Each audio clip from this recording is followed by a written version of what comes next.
Halo semuanya, kembali lagi bersama saya Michael di modul Stockbit Academy. Di video ini kita akan belajar tentang tren. Mungkin kalian pernah atau sering mendengar kalimat "trend is our friend", dan yes, saya setuju. Kalimat tersebut juga berarti jika kita trading dengan mempertimbangkan tren, kita bisa mengambil posisi atau melakukan transaksi yang bersahabat bagi trader yang dapat meminimalisir risiko pada trading kita. Tren bisa diartikan sebagai pergerakan suatu saham ke arah tertentu dalam kurun waktu tertentu. Secara teori, pergerakan harga emiten akan mengikuti tren yang telah terjadi di masa lampau. Dengan menganalisis tren saham, kita bisa memproyeksikan arah tren saham di masa depan. Pada technical analysis, kita mengenal ada 3 jenis tren. 1. Uptrend atau yang disebut bullish. 2. Downtrend atau yang disebut bearish. 3. Sideways. Yuk kita bahas satu persatu, mulai dari cara mengenali tren, menganalisis tren, dan menarik garis tren line. Yang pertama, uptrend atau bullish. Sesuai namanya, uptrend berarti harga sedang mengalami tren kenaikan atau biasa juga disebut bullish. Istilah ini diambil dari patung banteng yang berada di Wall Street, Amerika. Filosofi dari pengambilan nama bullish adalah banteng yang ketika menyerang akan menanduk ke arah atas, sehingga tren naik dinamakan bullish. Nah, gimana sih harga saham yang sedang mengalami uptrend atau tren kenaikan? Apakah benar harus selalu naik ke atas kayak gini nih? Garis ini enggak salah sih. Kenaikan harga memang akan membentuk garis menukik. Atau agak jarang kita temui kenaikan yang membentuk garis yang naik lurus ke atas seperti ini. Biasanya, kenaikan atau penurunan harga diikuti dengan adanya koreksi atau penurunan. Ketika ada koreksi harga, uptrend akan terbentuk jadi seperti ini. Nah, jadi uptrend itu bukan berarti harga sahamnya harus selalu naik terus-menerus ya. Uptrend bisa diidentifikasikan dengan adanya pengulangan pada higher high dan higher low. Higher high terbentuk ketika harga berhasil menyentuh harga yang lebih tinggi dari harga tertinggi sebelumnya. Sedangkan higher low itu terbentuk ketika harga suatu saham turun namun tetap lebih tinggi dari harga terendah sebelumnya. Yang kedua, downtrend atau bearish. Sesuai namanya, downtrend berarti harga sedang mengalami tren turun. Biasa juga disebut bearish, di mana filosofi dari pengambilan nama bearish adalah beruang ketika menyerang alias mencakar ke bawah. Sehingga tren turun dinamakan bearish. Nah, harga yang sedang mengalami tren turun atau downtrend ini gimana sih? Nah, sama seperti uptrend. Dia nggak selalu harus turun-menerus kayak begini. Tapi kayak gini pun juga bisa disebut downtrend. Downtrend bisa diidentifikasikan dengan adanya pengulangan pada lower high dan lower low yang terbentuk beberapa kali. Lower high terbentuk ketika harga suatu emiten menyentuh posisi harga tinggi namun lebih rendah dari harga tinggi sebelumnya. Sedangkan lower low terbentuk ketika harga suatu emiten menyentuh posisi harga yang lebih rendah dari harga terendah sebelumnya. Selain tren naik atau turun, ada juga tren sideways yang juga biasa disebut areal konsolidasi. Basically, tren ini ngasih lihat kalau harga saham lagi cenderung stagnan atau nggak kemana-mana, nggak naik, nggak juga turun. Tren ini menunjukkan ketidakpastian karena kita belum bisa mengidentifikasi apakah areal konsolidasi ini akan naik atau turun. Tren sideways merupakan pergerakan harga yang memantul pada areal support dan resistance yang menandakan bahwa harga berada di kisaran yang sama dalam kurun waktu tertentu. Dia tidak membentuk new low seperti pada downtrend ataupun new high seperti pada uptrend. Jadi tren ini terjadi ketika harga memantul beberapa kali di sebuah area dan membentuk pola cenderung mendatar. Area inilah yang disebut dengan areal konsolidasi. Tren sideways ini adalah tren istirahat dari sebuah kenaikan atau penurunan yang sebelumnya terjadi. Misalnya, dari uptrend yang begitu lama, ketika dia berubah menjadi sideways, ini menandakan uptrend yang sebelumnya sudah terjadi mulai kehilangan power. Dan harga saham memasuki tren sideways, membentuk areal konsolidasi. Jika tren sideways ini selesai, maka akan menjadi penentu apakah uptrend yang sebelumnya yang terjadi akan berlanjut atau berubah menjadi downtrend alias kontra trend. Tren sideways akan berakhir ketika harga berhasil keluar dari areal konsolidasi, di mana harga bisa aja turun ke bawah, menembus garis support, atau justru harga bisa naik ke atas menembus garis resisten. Jika dari tren sideways harga menunjukkan arah penurunan, biasanya tren akan berubah menjadi downtrend. Begitupun juga sebaliknya.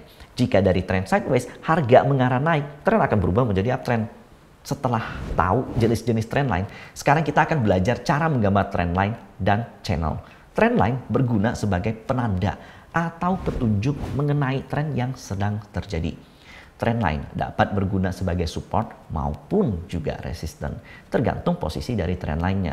Sedangkan channel adalah pengembangan dari trendline, di mana channel adalah garis yang secara paralel ditarik dari trendline. Digunakan sebagai penanda tren yang sedang terjadi yang dapat juga berfungsi sebagai resisten ataupun support, tergantung posisi dari channel. Supaya lebih paham, yuk langsung kita praktekin aja cara menggambar trendline. Untuk membuat trendline dan channel line, kita akan menggunakan fitur Chartbeat yang ada di Stockbit Pro. Pertama, untuk menggambar garis uptrend pada Chartbeat ialah dengan mengklik ikon garis 2, lalu pilih trendline. Setelah itu, tarik garis lurus dari minimum 2 lembah atau higher low yang terbentuk di saat uptrend. Sebagai contoh, kita lihat pergerakan saham BBNI seperti ini.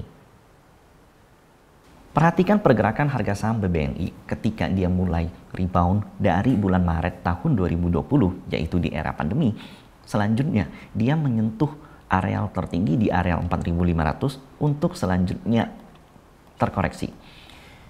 Dan perhatikan, koreksi daripada BBNI tidak membentuk new low.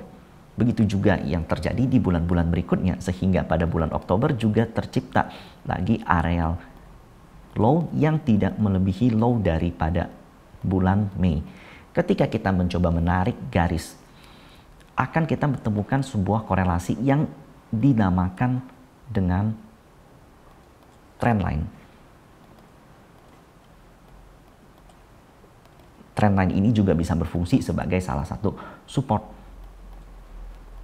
Nah, bagaimana sekarang cara menarik channel? Kalian bisa lihat di fitur Stockbit sebelah kiri, di gambar garis lurus, di sini ada tulisan parallel channel. Di sini kalian bisa menarik sesuai dengan areal trendline, kemudian kalian tarik ke areal atas, dan terciptalah sebuah uptrend channel. Sementara itu, jika pada downtrend yang kita cari adalah sebuah titik yang menembus titik terendah sebelumnya alias lower low. Nah, perhatikan, BBNI pada November tahun 2020 dia menembus areal low terbaru di Januari 2021. Sehingga kita bisa menarik sebuah garis dan kita akan temukan sebuah persamaan bahwa terciptalah sebuah garis downtrend line yang juga sama fungsinya bisa dijadikan sebagai support. Nah, sekarang bagaimana cara kita menarik channelnya?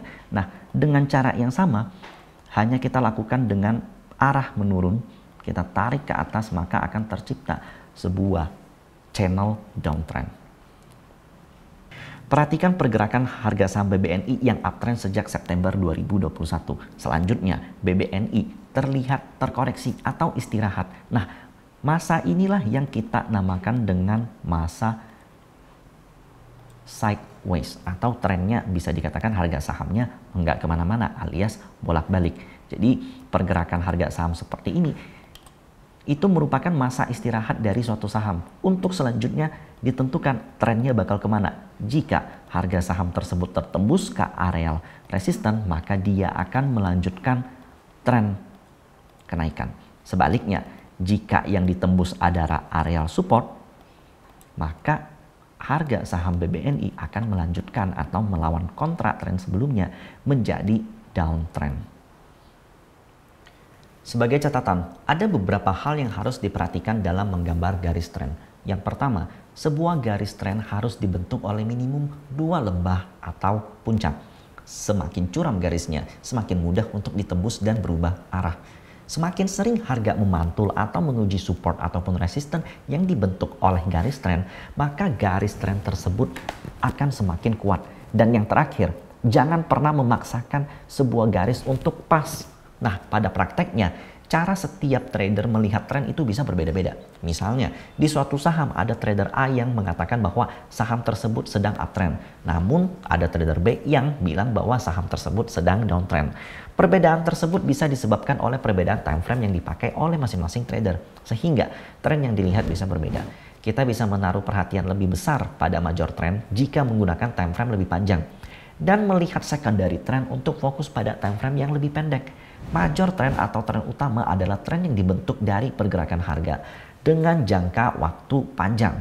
biasanya lebih dari 1 tahun. Sementara major trend line memiliki kekuatan tren yang paling kuat. Karena tren ini sudah terbentuk sejak lama, biasanya minimal 1 tahun. Sebagai contoh, pada chart tadi, kita bisa melihat bahwa chart ini memiliki major trend naik atau uptrend. Sementara secondary trend adalah tren-tren kecil yang terbentuk di dalam tren utama dengan jangka waktu lebih pendek. Tren ini memiliki kekuatan yang lebih lemah dibandingkan kekuatan dari major trend. Sebagai contoh juga pada chart tadi, kita lihat di dalam chart tersebut ada tren-tren lebih kecil yang menunjukkan tren jangka pendek downtrend. Bisa lihat pada chart ini yang ditunjukkan dengan warna kuning. Seringkali secondary trend menampilkan arah yang berkebalikan dengan major trend. Tapi keduanya bisa juga memiliki arah yang sama. Hanya saja secondary trend bisa saja menunjukkan akselerasi atau percepatan tren dengan tingkat kecuraman atau kenaikan yang lebih tajam dibandingkan dengan major trend lainnya. Di sini kita bisa lihat major trend menunjukkan uptrend ditandai dengan garis ungu. Namun di dalamnya terdapat secondary trend yang ditandai dengan garis oranye. Sementara garis ungu atau major trend menampilkan uptrend yang cenderung landai. Secondary trend menampilkan kenaikan yang lebih tajam karena pergerakan saham dalam jangka waktu yang lebih pendek. Dan itu memang tampak lebih fluktuatif. Melalui chapter ini kita juga tahu nih adanya major trend dan secondary trend. Sehingga dengan melihat kedua hal ini kita bisa memperkuat dan semakin yakin dengan analisis kita. Yaitu melalui major trend ataupun secondary trend. Kita bisa juga menganalisis jika tren kenaikan dan penurunan yang terjadi saat ini bersifat jangka pendek atau memakan waktu yang lebih lama.